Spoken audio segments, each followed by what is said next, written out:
warahmatullahi wabarakatuh. Halo semuanya, perkenalkan saya Chelsea Triana dengan NIM 2405135266 dari Prodi PG PAUD FK Pundri.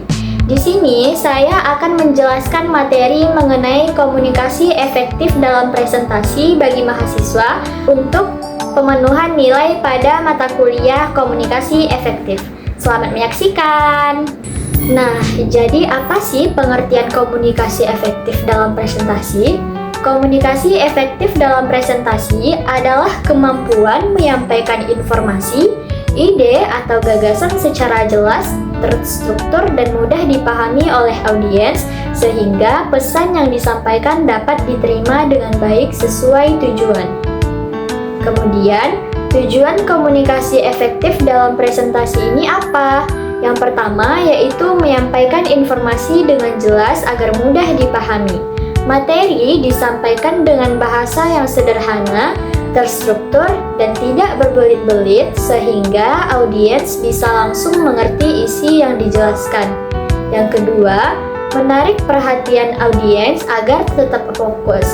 Presenter harus membuat penyampaian menarik, misalnya dengan intonasi suara yang tidak monoton, contoh yang relevan, atau media pendukung, supaya audiens tidak bosan dan tetap memperhatikan. Yang ketiga, menciptakan interaksi melalui diskusi atau tanya jawab. Presentasi tidak hanya satu arah, tetapi melibatkan audiens, misalnya dengan bertanya atau membuka sesi diskusi agar mereka lebih aktif dan memahami materi dengan lebih baik. Ciri-ciri komunikasi efektif dalam presentasi ada 3, yaitu pesan yang disampaikan dengan jelas. Materi dijelaskan dengan bahasa yang mudah dipahami, tidak bertele-tele, dan langsung ke inti sehingga audiens cepat menangkap maksudnya. Kemudian yang kedua, terstruktur dan sistematis. Presentasi disusun runtut, mulai dari pembukaan, isi, hingga ke penutup sehingga alur pemikiran mudah diikuti dan tidak membingungkan. Yang ketiga, menarik perhatian audiens, yaitu penyampaian dibuat menarik melalui intonasi suara, kontak mata, gestur, dan media pendukung agar audiens tetap fokus dan tidak bosan. Materi selanjutnya yaitu unsur-unsur komunikasi efektif dalam presentasi. Yang pertama yaitu ada komunikator. Komunikator adalah orang yang melakukan presentasi, misalnya mahasiswa. Perannya yaitu menyampaikan materi dengan jelas, secara percaya diri, dan mampu menguasai audiens. Kemudian yang kedua ada pesan. Pesan berupa isi atau materi yang disampaikan dalam presentasi.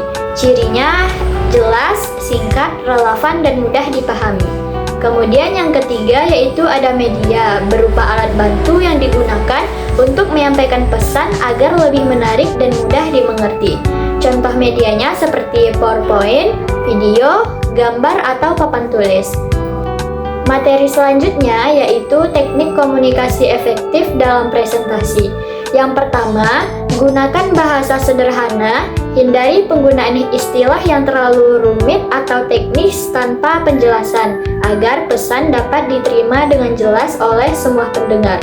Yang kedua, atur tempo bicara. Jika terlalu cepat, audiens sulit menangkap informasi. Jika terlalu lambat, audiens bisa merasa bosan. Tempo yang tepat membuat penyampaian lebih efektif. Yang ketiga, gunakan ekspresi wajah. Ekspresi wajah dapat memperkuat pesan yang disampaikan.